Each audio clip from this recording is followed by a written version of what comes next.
नमस्कार दोस्तों, मेरा नाम है आनंद तिवारी और आज मैं आप लोगों को 4 कहानियाँ सुनाने वाला हूँ जिसका लेसन बस यही है कि जब पेरेंट्स एक बच्चे का इस्तेमाल दूसरे बच्चे के लिए बहुत ज़्यादा करने लग जाते हैं, समस्याएं वहाँ से शुरू होती हैं, घर बिखरना वहीं से शुरू होता है। जॉइंट फैमिली जो टूटती है वो वहीं से टूटती है। शुरू करते हैं। तो पहली कहानी भाई-बहन की है। यूजुअली मैंने देखा है जो कि पेरेंट्स बोलते हैं भाई को कि जा अपनी बहन को एक्स वाई जेड जगह छोड़ आ। अब अगर भाई के पास खुद का कोई काम है तो उसकी वैल्यू नहीं करते हैं पेरेंट्स, कई बार अपनी बेटी के काम के वैल्यू देते हैं। अब इस चक्कर में क्या होता है कि भाई अपनी बहन के ऊपर ही प्रेशर बनाने लग जाता है कि तू घर पे रहे, तू कहीं मत जा। और इसमें कोई लेना देना नहीं है भाई का बस ये पर्पस मैंने जनरली देखा है, भाई का बस ये पर्पस होता है कि वो कैसे भी करके उससे छुटकारा पाए। तो वो चाहे प्रेशर डाल दे कि भाई तू अपने घर पे ही रहे, है ना, बाहर मत निकल, ये मत कर वो मत कर, क्योंकि पेरेंट्स के अपने इनसिक्योरिटीज हैं और भाई के अपने काम है। और इसमें पिस कौन रहा है? बेटी पिस रही है। अब जो भी घर में मैनिपुलेटिव है, चाहे वो बेटा हो चाहे बेटी हो, जो भी मैनिपुलेटिव है वो यहाँ पे आर्गुमेंट जीत जाएगा, उसका काम पहले होगा। अब मान लीजिए बेटा जीत गया तो बेटी तो खुन्नस खाएगी, बिल्कुल खाएगी, उसके अपने पर्सपेक्टिव है। लेकिन अगर बेटा खुन्नस खा गया और उसका काम नहीं हुआ, उसको पेरेंट्स के चक्कर में या अपने सिस्टर के चक्कर में अपना काम छोड़ के कहीं जाना पड़ा और ये रेगुलर होने लग गया, तो वो लड़का क्या है, कम उम्र में ही से भागने की सोचेगा।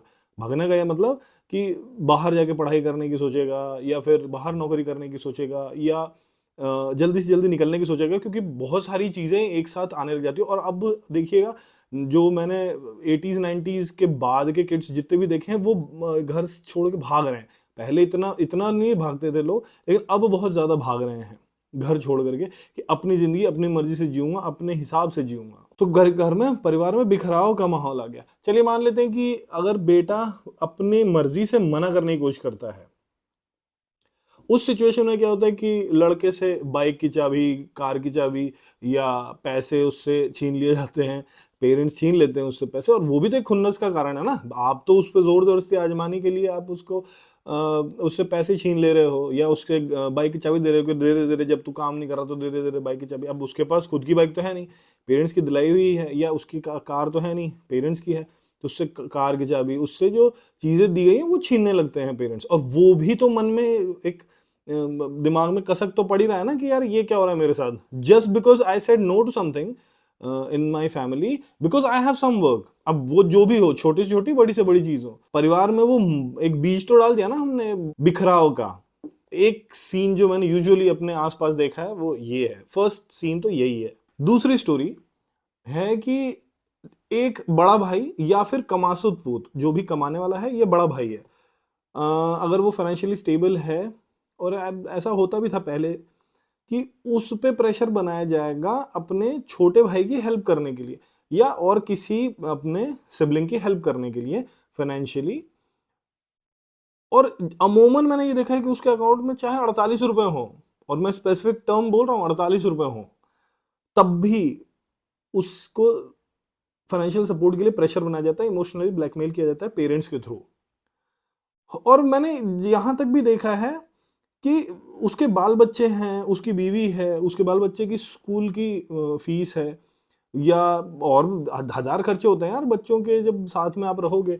तो उन चीजों को ना उस बाप के पेरेंट्स ना नजरअंदाज करके, और वो अपनी जो, क्योंकि उनको पता है कि किसी की प्रॉब्लम है, उसकी प्रॉब्लम थोड़ी पता है किसी को, तो ना वो प्रेशर करवाते हैं दूसरे बच्चे उस बड़े बच्चे पे उसका फाइनेंशियल सपोर्ट करने को।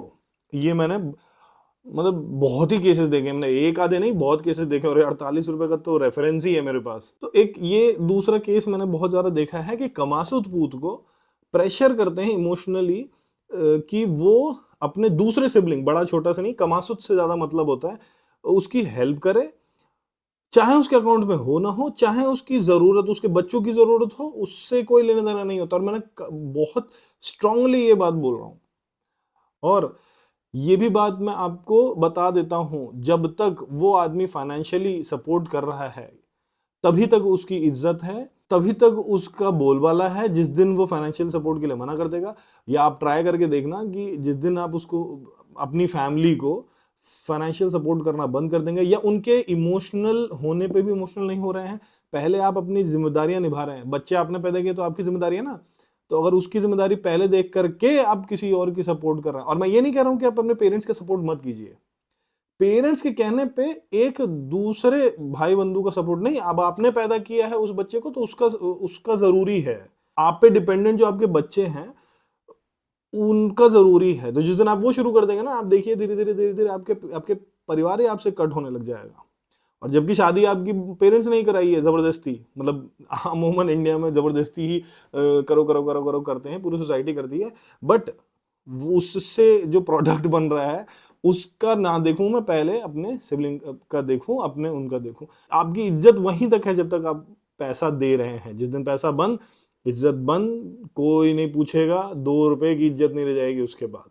ये सेकंड सीन होता है।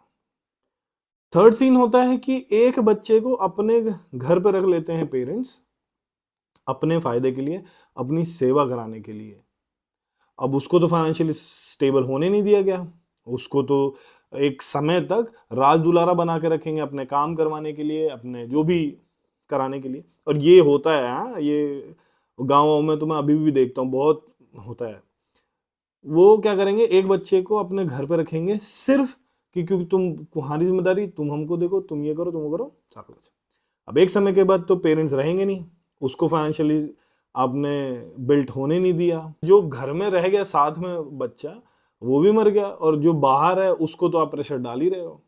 ये भी एक सीन देखा गया है। और यहाँ पे उन बच्चों की तो और दुर्गति है जो साथ में रह करके सेवा के चक्कर में या इमोशनल ब्लैकमेल हो करके और घर पे ही रह गए, और उन्होंने अपने बारे में नहीं सोचा, अपने बच्चों के बारे में नहीं सोचा, अपने पत्नी और बच्चों के बारे में सोचते हैं। यार ये तो मतलब मेरे पास इतने मतलब सामने देखी कहानी है कि मैं क्या बताऊं।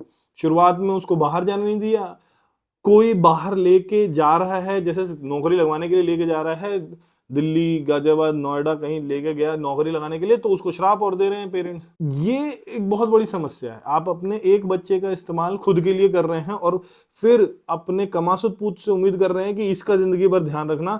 चूंकि आजकल महंगाई बढ़ गई है भाई, कोई 2 परिवारों का ध्यान नहीं दे पाएगा, मैं खुद देख रहा हूं, नहीं दे पाएगा।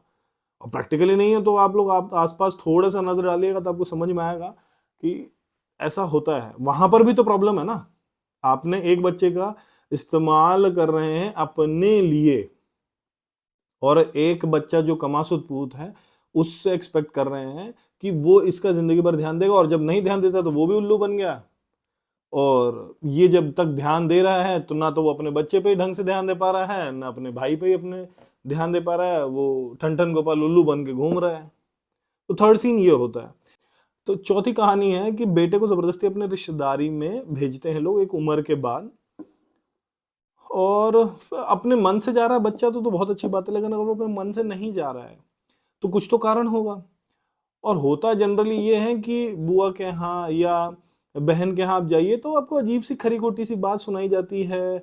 और पता नहीं, ये भी एक मतलब गलत धारणा है कि जैसे बहन का ससुराल है या बुआ का घर है तो वहां पे ना वो उनका the tendency they have is to कि मैं कुछ सुनाई दूं, नहीं तो मेरा पेट पेट में से पानी ना उथल पुथल हो जाएगा, तो मैं कुछ बोल ही देता हूँ ताकि मतलब कुछ गंदा ही बोल दूं।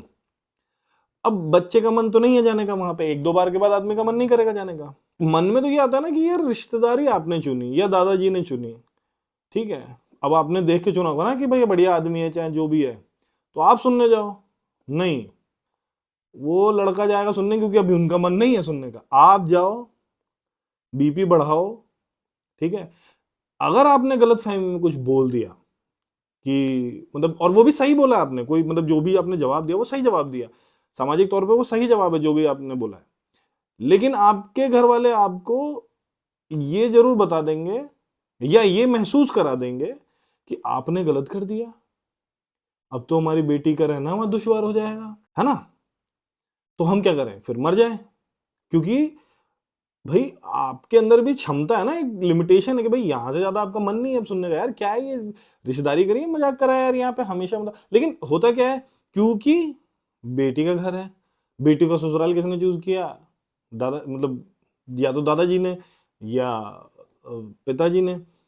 अब और ये जनरल, मतलब मैं अपने समाज की बात कर रहा हूँ कि हर जगह ऐसा होता है कि वहां जाओ, सुनो आपने कुछ गलत बोल दिया तो लफड़े, बीपी बढ़ाओ, मरो, पिल्स खाओ, साइकेट्रिस्ट के पिल्स खाओ, टेंशन करो, साइकोलॉजिस्ट के पास जाओ, सारी बात है, लेकिन आप नहीं बोल सकते, और मन नहीं कर रहा आपका वहां जाने का, तुम तो कोई रिश्तेदारी नहीं निभाना चाहते, तुम्हारे वजह से सारी रिश्तेदारियां ही खत्म हो रही हैं।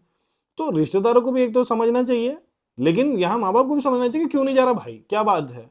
वो जानना नहीं चाहते, वो बस ये बताएंगे कि ऐसा होता है, तुम जाओ, मरो, बीपी बढ़ाओ, दवाइयाँ खाओ, लेकिन जाओ। तो ये भी तो एक तरीके का इस्तेमाल ही हुआ, आपने चूज किया वो वैसी रिश्तेदारी, आप जाओ। और चूज करने वाली बात भी नहीं है यहाँ, तो ये है ना कि आप you have to choose it wisely, कि भैया ऐसी रिश्तेदारी तो चूज करें कि भैया मतलब इस तरीके का हाल ना हो या इस तरीके की परेशानी ना हो। लेकिन हम क्या कर रहे हैं, देखिए थीसिस मेरे पास इस संबंध में बहुत सारी है, बहुत सारी कहानियां हैं। मैं आगे 2 घंटे बोल सकता हूँ, लेकिन मेरे को पेरेंट्स को ये समझाना है कि एक बच्चे का इस्तेमाल दूसरे बच्चे के लिए इतना ज्यादा मत कीजिए कि वो घर छोड़ के भागने का ही सोचने लग जाए, वो उड़न छू हो जाए और आप हाथ मलते रह जाए। और बाद में मैंने बहुत देखा है कि पेरेंट्स हाथ मलते रह जाते हैं। उनके अंदर भाव प्रेम का होना चाहिए, उस बच्चे के अंदर दूसरे अपने सिबलिंग के लिए प्रेम भाव होना चाहिए। ये नहीं कि आप जबरदस्ती घुसेड़ रहे हो कि नहीं नहीं काम कर काम कर काम कर। अब शहरों में तो थोड़ा सा चेंज हो गया है, लेकिन हमारे उम्र के तो जितने भी लोग हैं उनके साथ ये सब हो चुका है। और आने वाले समय में उम्मीद करता हूँ कि पेरेंट्स थोड़ा सा इन चीज़ों को ट्वीक करें, इस्तेमाल नहीं, प्रेम भाव जगाएं कि उसके मन में भी आए कि यार मैं करूं। ये नहीं कि आप जबरदस्ती घुसड़ रहे हो उस काम के लिए कि वो परेशान होकर के भागने लग जाए। बस इतना सा मुझे आज कहानी सुनानी थी। होपफुली आप लोग मुझे बताएंगे कि मैं सही हूं या गलत हूं कमेंट्स में। नमस्कार।